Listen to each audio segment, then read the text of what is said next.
For those people who are kind of unfamiliar with the Krays, can you just give us a little bit of a background about them?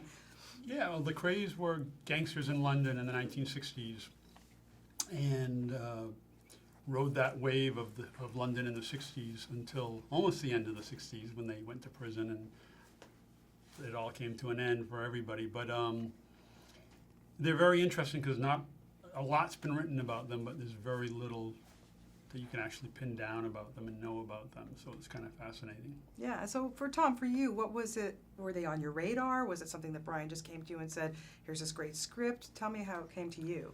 They were always on my radar because there's an abundance of information and sort of iconography about them in London, and as folklore history, the Kray twins are as synonymous with crime as sort of Bill Sikes is with Dickensian London, you know, in the real world. But their myths are not dissimilar, you know.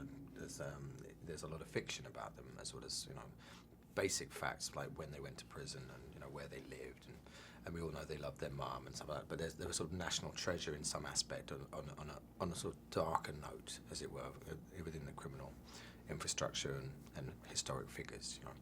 So I knew of them, and it was just a question of when a film would come up about them, I suppose, for this decade or this generation. And it coming through Working Title and having been penned by Brian Helgeland was something which automatically made it something that wasn't going to be a salacious, sensational and sort of daft movie about, glamorizing criminals and waffle. Mm-hmm. So it was something that was technically going to be exciting and had been written with somebody who cared about telling stories, and it was a very fertile piece of real estate that came to the door. So definitely something I wanted to do, and play both brothers as well, and all that sort of stuff. So shut up, Tom. So you decide. No, it's good. It's good. Tom, shut up. So Brian, you decide. I've been drinking. Tom Hardy's going to play both brothers. How do you know? Well, not even how did you know he was going to pull off? We knew he was going to. He's an amazing actor, okay? But how do you pull that off? How do you know he was going to come through for you so well? Yeah, well, you always think everyone knows how to do their job, really. I do, you know, and he did. I went to him to play Reggie, and we met over truffle French fries or something like that. You do. And often is the case with men getting together having some truffle French fries. And I asked him to play Reggie, and he wanted to play Ron. And at the end of by the time the plate was cleared, he said, give me Reggie and I'll give you Ron. And we went from there. So I'm watching this performance and I'm thinking, who on earth was more challenging or harder to play? But actually, in hindsight, both. But my initial response was if I had to choose one brother, because that's how it was laid out in the first place. I automatically gravitated towards Ron because there was more. It was much more freedom to play with there as a performer.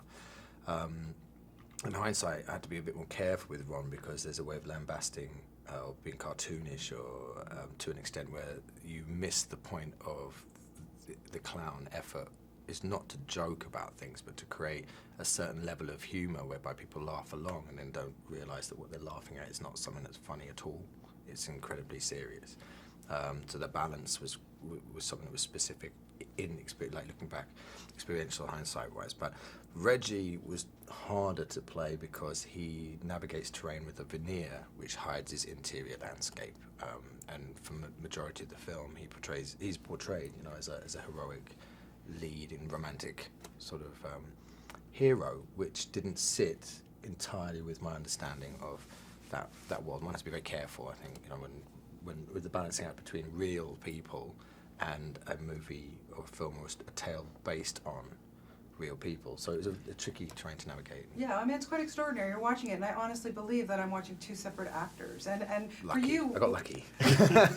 Well, I want to know. I mean, how hard is it to turn off one, turn on the other? Like, what was the process? That's very easy. The application is very easy. The due diligence prior preparation and deciding and signing off with Brian how they would look and what differentiate the two guys, silhouette-wise, vocal landscape, physical landscape with costume and makeup and all the effects, and then how technically to shoot them. You know, once we got through, you know, chewed our way through all of that, which was quite daunting to be fair.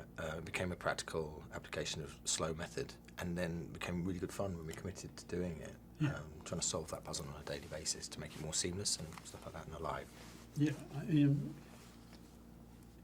in a way, Tom had to come on board the technical side of it in a way an actor doesn't usually have to. Beyond, here's a green screen and someday there's going to be a spaceship up there. It's not there right now, but he had to imagine, instead of a spaceship, he had to imagine the actor that was across from him. And there were all kinds of things to help, and he had a great body double, Jacob, who came in, but at the end of the day, he still had to conjure up the other side of the equation. Yeah, but actually it helps because I know how I will respond at least. Yeah. So that cut to that quick in some aspects of that. What options would I give myself based on how I've read both characters come to the day? So that wasn't, but it was how to make that alive. Yeah. So it didn't become a gimmick, which is what we kind of not struggled with, but that was a lot of the effort on the day was, and then I had to incorporate our ensemble and our team so that it was alive for everybody, and not again fall into the gimmick. And as much as we planned it ahead of time, there was always something that would come up that you wouldn't think of. So we were always learning it as we went along and incorporating new things as we learned what we could do and how far we could go with it. We'd incorporate it the next day and the next day and the next day. And it'd be good to do it again now. Yeah, now knowing what we know, yeah. what's possible. Yeah. It's quite extraordinary, but the scene that just blew me away was, well, there was two, like when you get up and you're touching each other's knees, which I thought was so cool, but the fight scene, like were you exhausted? Yeah, but it was such a great.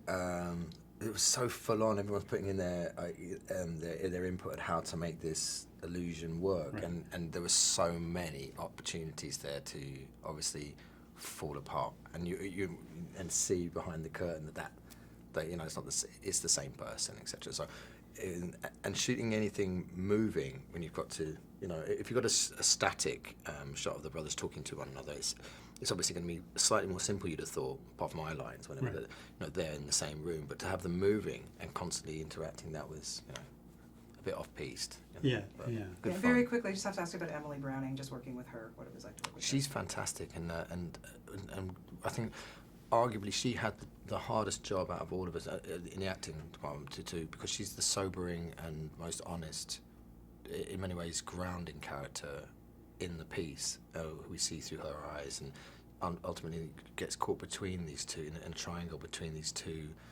chaotic characters who are deeply dysfunctional, and she's part of that, but her story is much more,